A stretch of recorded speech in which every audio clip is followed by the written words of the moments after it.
Adding and understanding contacts. Learn how to add and understand contacts within the Customer Relationship Management application. To begin, select the Contacts tab, then the Add New tab to create a new contact. Next, choose a contact type to classify the contact in the classification form. The contact type is a predetermined classification that helps you organize and understand your contacts and how they relate to your company. Although these classification fields are predetermined, you may interpret them in any way you please. First, we have advisors, a user role that you might assign to someone who gives you professional advice on a specific subject, such as law or accounting practices.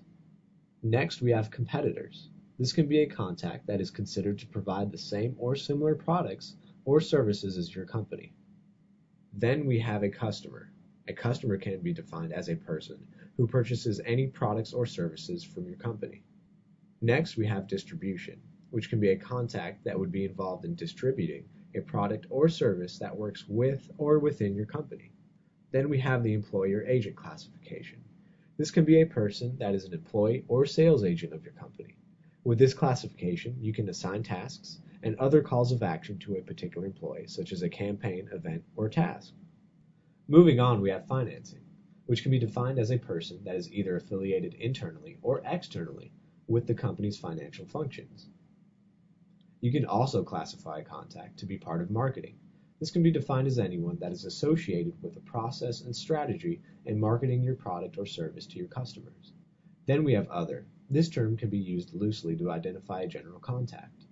Then we have a prospect. A prospect can be a person that is interested in your product or service, but hasn't been converted into a customer just yet. Moving on, we have a vendor. A vendor can be defined as a person or company that provides a good or service to your company. For example, a vendor can be someone who supplies a retail store with a particular brand of products.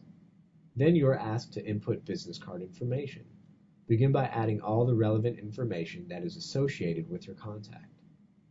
Be sure to add their full name, phone contact information, email address, and their primary address.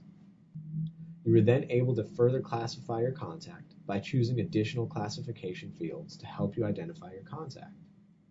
These fields are manageable under list maintenance. After filling out your classification form, you are then asked to provide any additional details, such as the department that the contact may be a part of, or the contact's birthday. After filling out any additional details, you can also schedule a follow-up. For example, simply choose your follow-up method, maybe by phone or email. Then, if applicable, assign this follow-up to an employee or agent. You're also able to assign tasks to specific contacts within your database. A window will then appear where you can assign an employee to complete the task or associate the task with a contact in your database. Enter a name for the task in the subject field, then designate both the status and priority level using the drop-downs provided. If none of the options for status or priority fit your needs, you're able to edit and add these values under list maintenance. Then be sure to select the due date for the task and add a description if necessary. You may also invite additional contacts. Once you've completed filling out the task, you may select Save and Close to save the task. Moving on, you're also able to add any notes to a particular contact that may help you remember some specific information related to this person. You may add a note by clicking the Add Note button. Then choose Save and Close to save the newly created contact. Your new contact will then appear in your list.